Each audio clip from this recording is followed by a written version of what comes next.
The last of the keyers, and one that's basically just as simple to use as the rest of them, is the Luminance. So what I'm going to do is I'm going to find a shot here that I have of an explosion. And I'm going to come right down here, and I think I'm going to torture my friend Greg just a little bit more here by taking that shot and placing it over this shot right here of him, and especially of the one with my track mat.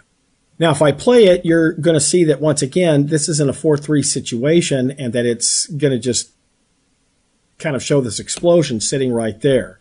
So what I'm going to do is go back into Effect, and I'm going to come up and get my Luminance key, drop it onto the keyer, and then I'm going to open it up.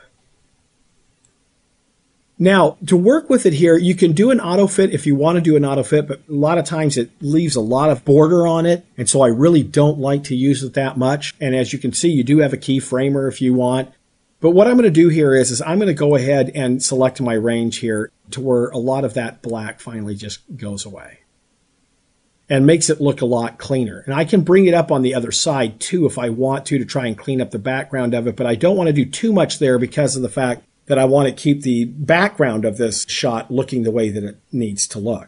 Now, you do have slope forms that you can kind of work with that'll change it just slightly as you go in and work on these. But in reality, I usually leave it on the default, but you can go in and tweak an awful lot of it if you really want to.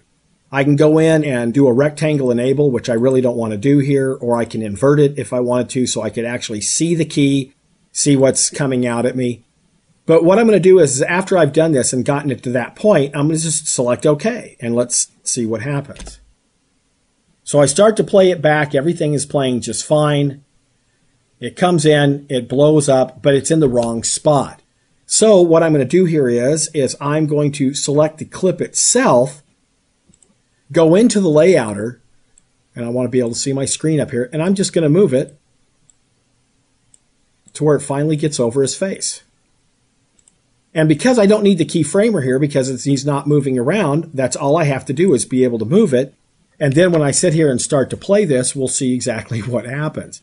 So we have him talking, we have her doing her thing, and of course, his face explodes. And that is how easy it is to use the Luminance key.